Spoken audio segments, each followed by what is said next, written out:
Bonjour et bienvenue dans Prière Inspirée. Je suis heureux de vous retrouver aujourd'hui avec mon ami Mickaël Lebeau. C'est notre deuxième journée où on va continuer à parler de la Seigneurie de Jésus-Christ. Et c'est vraiment notre désir pour vous que vous puissiez complètement abandonner votre vie, renoncer à votre vie pour l'aimer. Et aujourd'hui avec toi Mickaël, on va parler justement de cet amour qui nous pousse à faire de Jésus notre Seigneur, ou encore on pourrait dire plus précisément à se soumettre à la Seigneurie de Jésus-Christ. Et pour commencer l'émission, j'ai un beau témoignage d'une sœur qui a été guérie. Elle dit « J'ai reçu le Seigneur en 2015, j'ai été baptisé d'eau, baptisé du Saint-Esprit, mais très vite mes prières étaient devenues monotones. Je cherchais quelqu'un pour prier avec moi le matin et je suis tombé sur Prière Inspirée. Lors de la deuxième session avec Audrey Mag, j'ai été rempli du Saint-Esprit et quelque chose en moi est sorti. J'ai été libéré 2 fois de suite. Elle dit ensuite, j'ai eu très mal au niveau de l'abdomen. Quand j'étais accroupi en prière à genoux, je ne pouvais plus me lever. Et lors d'une deuxième session avec Dena Moana, j'étais allongé dans mon lit. Le Saint-Esprit a rempli tout mon corps et je me suis dit, je suis guéri. 1 semaine après, j'ai été complètement guéri. Alléluia, gloire à Dieu. Dieu qui m'a guéri du cancer de mon sein. Alors vraiment gloire à Jésus-Christ pour cette guérison, ce miracle de cette personne, cette sœur qui a été guérie du cancer du sein.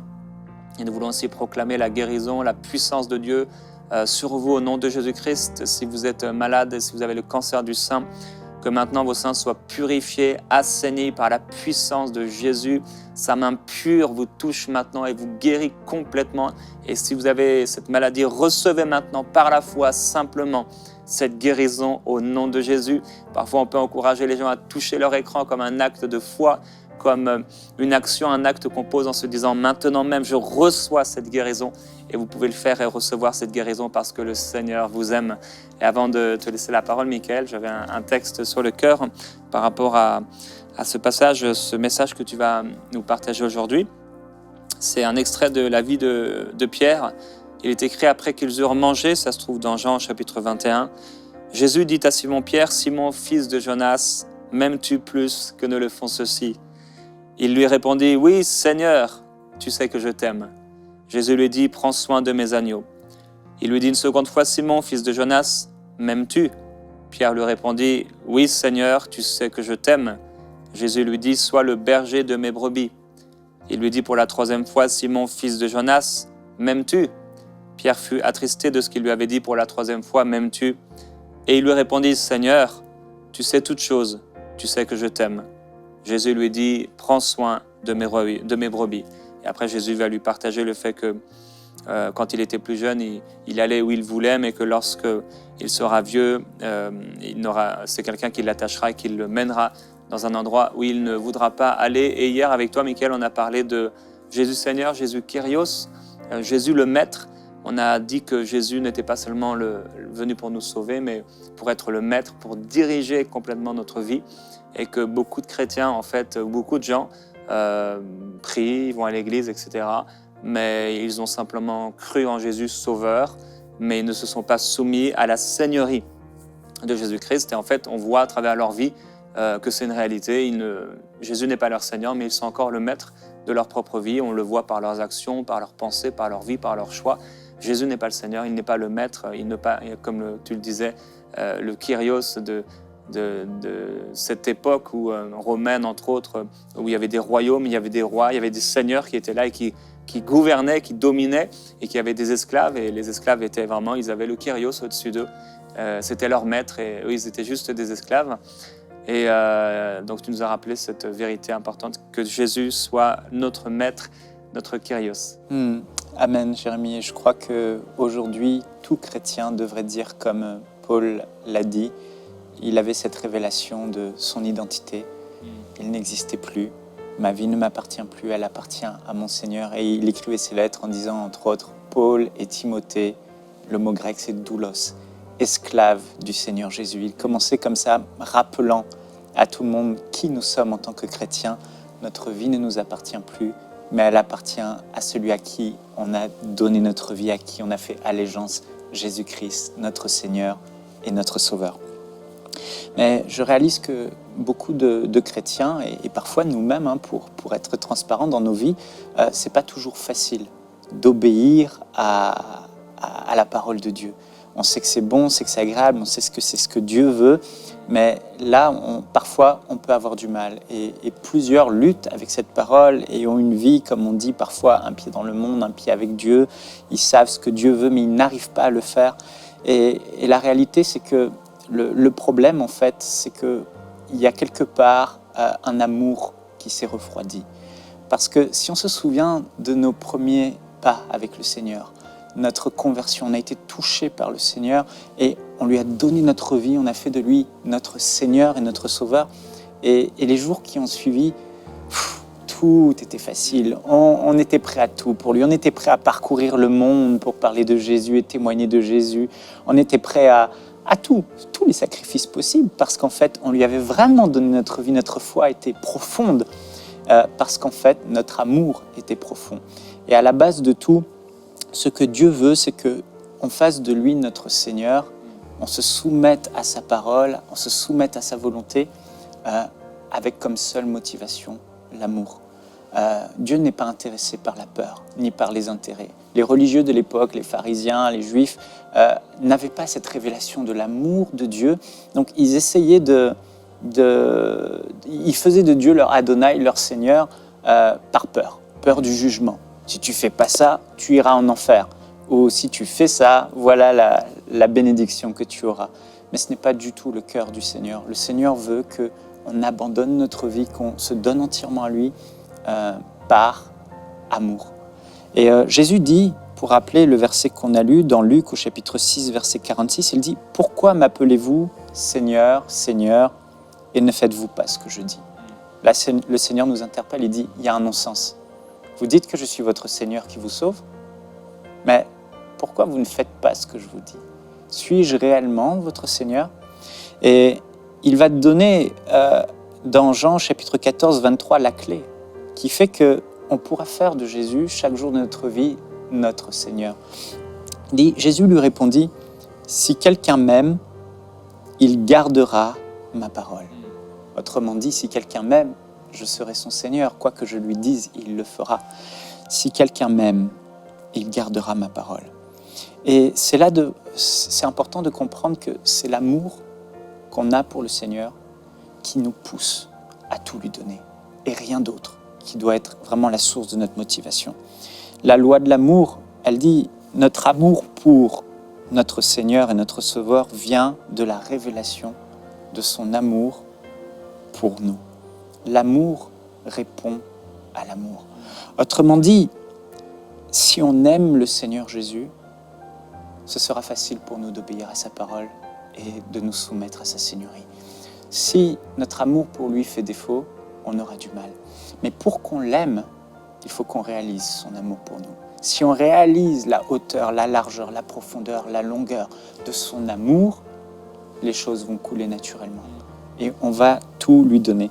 C'est ce que l'apôtre Jean dit dans 1 Jean 4, 19. « Nous l'aimons parce que lui nous a aimés le premier. » Cantique des Cantiques 1, verset 4 dit « C'est avec raison que l'on t'aime. » Romains 5, 8 dit « Mais Dieu prouve son amour envers nous en ce que lorsque nous étions encore des pécheurs, Christ est mort pour nous. » Donc aujourd'hui, j'aimerais encourager tous ceux qui nous suivent, qui nous regardent. Vous avez peut-être du mal à obéir à la parole du Seigneur, à ce que votre foi en Jésus Seigneur soit authentique.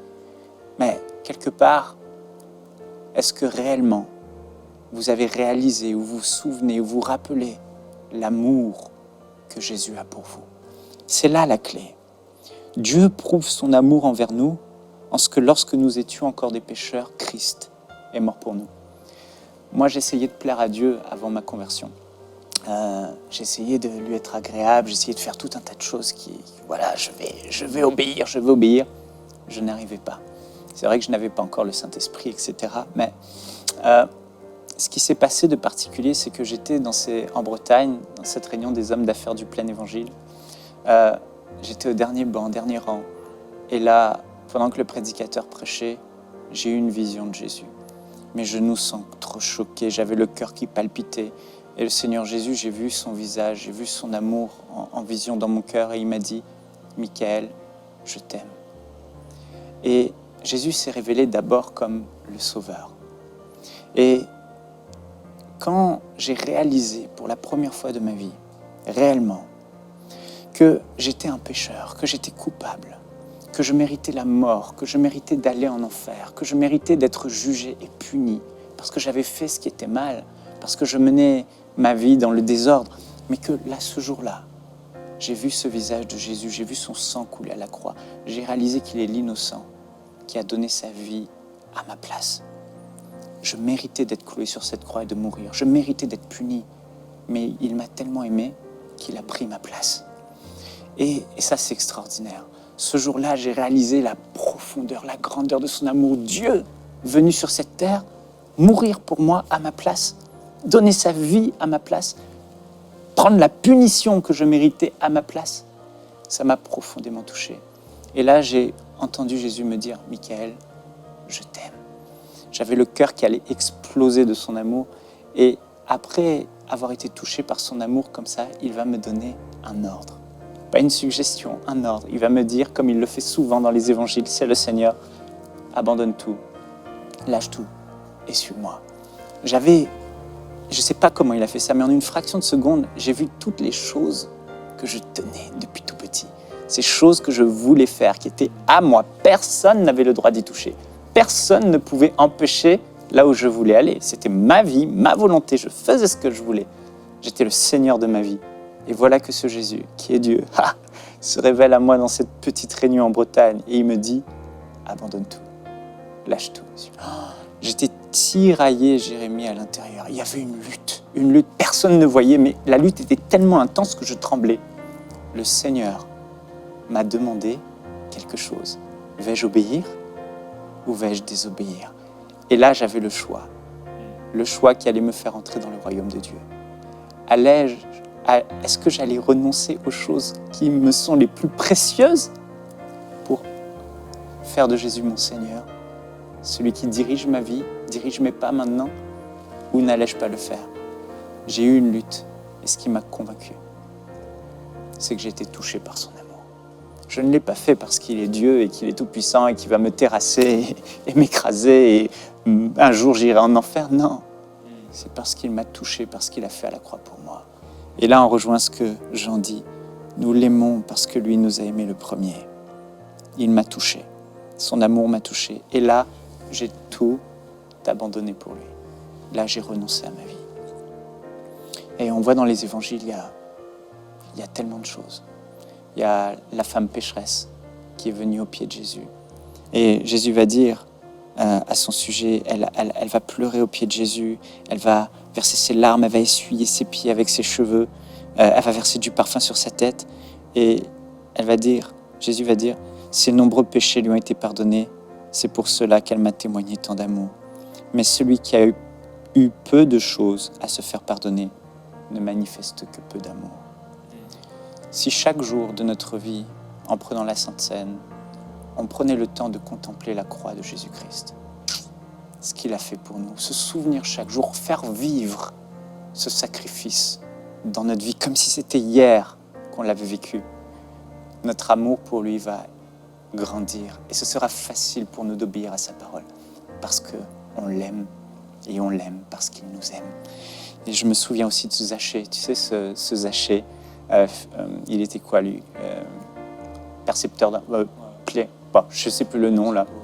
Voilà, les Juifs ne l'aimaient pas.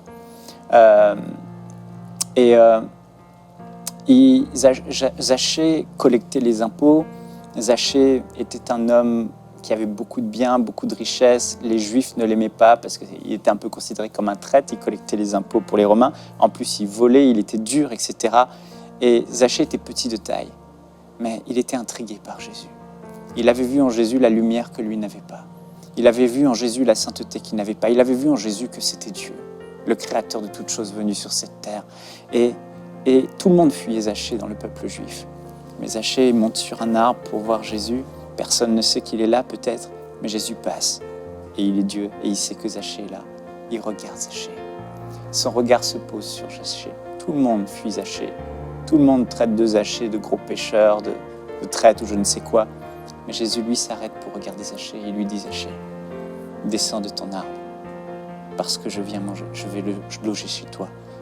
Et là, Zachée est touché par la considération que Jésus-Christ, le Maître de l'univers, le Seigneur de gloire, son Dieu, pose ses regards sur lui. Et là, Zachée descend, il va chez lui, il prépare la table, il prépare le repas.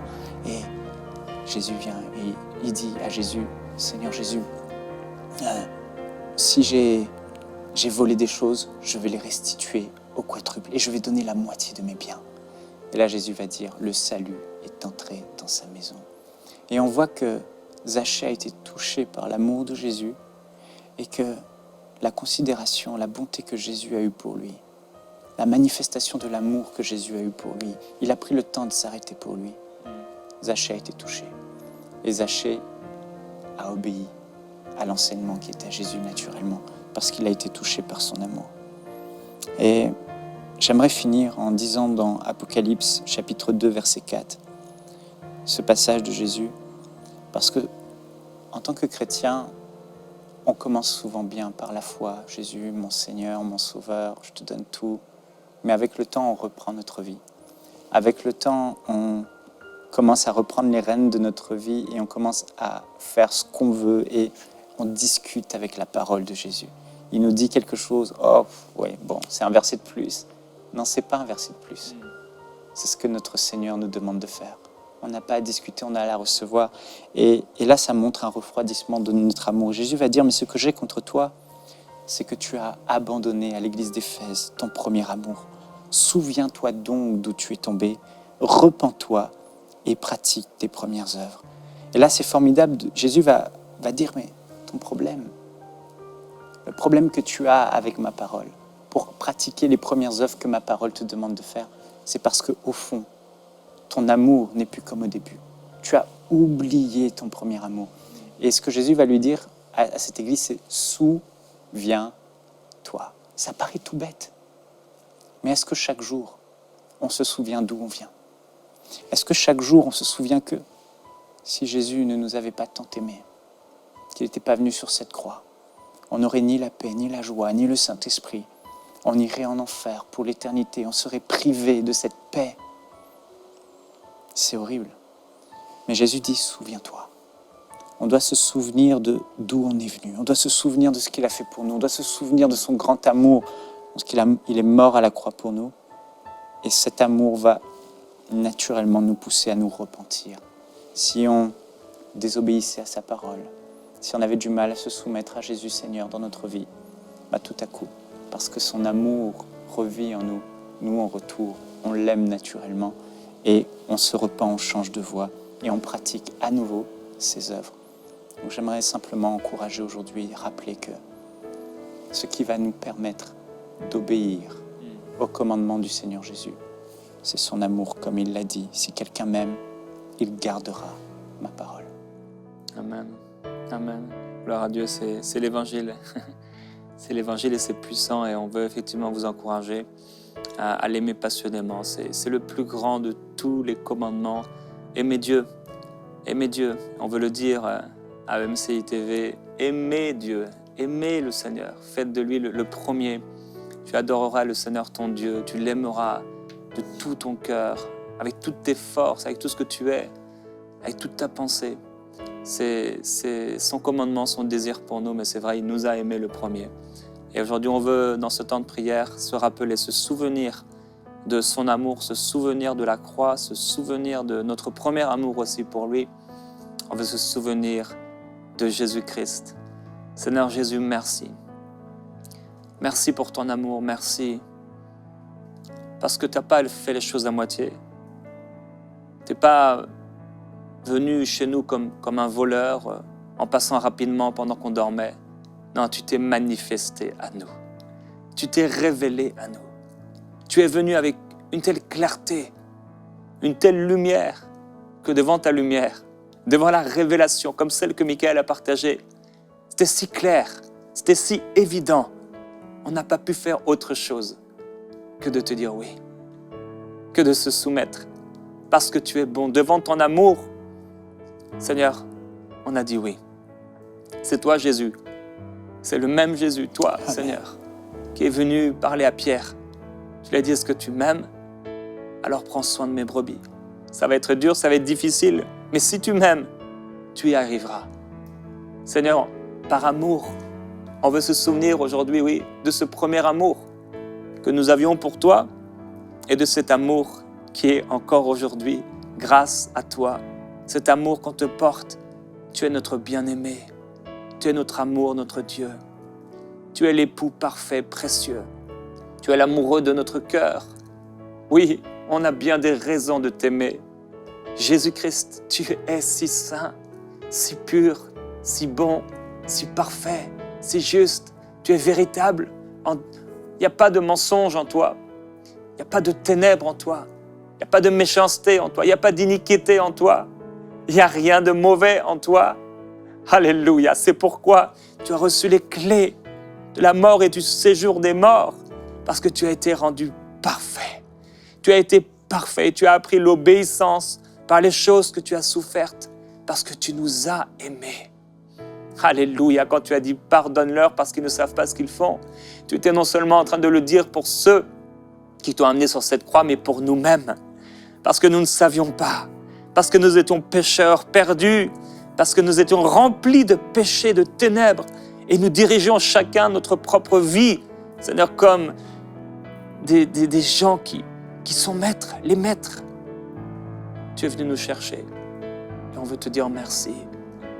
Et je veux prier vraiment, Père, pour toutes les personnes qui écoutent, afin que leur amour pour toi soit plus fort, que leur amour pour toi soit plus grand, que leur amour pour toi soit plus profond, qu'aujourd'hui ils puissent aussi recevoir un baptême dans ton amour qui les changera complètement. Viens saisir cette personne, viens la remplir de ton amour maintenant, que ce soit des rivières, des fleuves d'eau vive qui viennent sur elle et qui la bouleversent complètement. Oui, je prie pour ceux qui ont eu de l'eau, Seigneur, jusqu'aux chevilles. Viens les amener plus loin, plus grand, Seigneur, dans cette révélation, plus profond dans cette révélation.